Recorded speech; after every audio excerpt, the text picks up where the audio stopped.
Djaloshi shqiptar që humbi jetën tragjikisht në Angli. Djaloshi shqiptar kishte qenë në punë atë ditë, por atë mbrëmje u detyrua që të flinte jashtë. Nuk donte të bezdiste askënd dhe nuk i trokiti asnjë dere. E kështu vendosi që të strehojej diku, sepse ato pak para që kishte nuk i dilnin as për të ngrënë. Veç se këto ditë temperaturat janë ulur shumë dhe në Angli kanë shkuar deri në -3°C dhe pas mesnatës, padyshim, djaloshi shqiptar ka patur shumë ftohtë dhe për të mbrojtur nga ngrica u fut në një kosh industrial, por aty e zuri gjumi. Veç se rreth orës 3 të natës kaloi kamioni i pleherave, por nuk e vuri re dhe tragjikisht e mblodhi në vetvete. Ngjarja ka qenë kaq e tmerrshme saqë ka zgjuar edhe gjithë banorët përreth, sepse bërtitjet e djaloshit shqiptar nga dhimbjet ishin të mëdha. Ambulanca mbriti menjëherë, madje edhe policia, por situata ishte tepër drastike.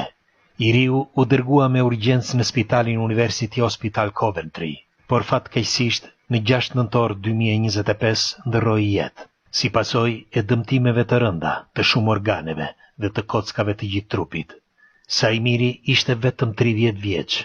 Banorët e Northamptonit janë të indinjuar. Madje dikush që jeton në rrugën Wellington Street, ku ndodhi tragjedia, është shprehur se në qoftë se do t'i kishte trokitur në derë, ai do t'ja hapte.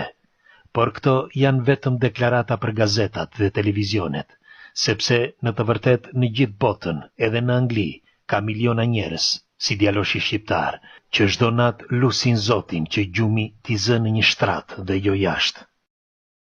Djaloshi shqiptar kishte shkuar në Angli nga nevoja, shkak i trysnive politiko-shoqërore, që po e thërmojnë kombin shqiptar. Trupi i tij tashmë është kthyer te familja dhe ceremonia e varrimit është kryer. Miqt që e njohin tregojnë se nuk e kishte zakon që të flinte jashtë, por ndoshta atë natë ka patur ndonjë problem dhe padyshim nuk i ka kërkuar askujt ndihmë, ndoshta nga turpi. Do t'ju lutesha kush nuk e ka bërë ende, bëjini like faqes dhe videos dhe lini komentin tuaj. Ju faleminderit për mbështetjen.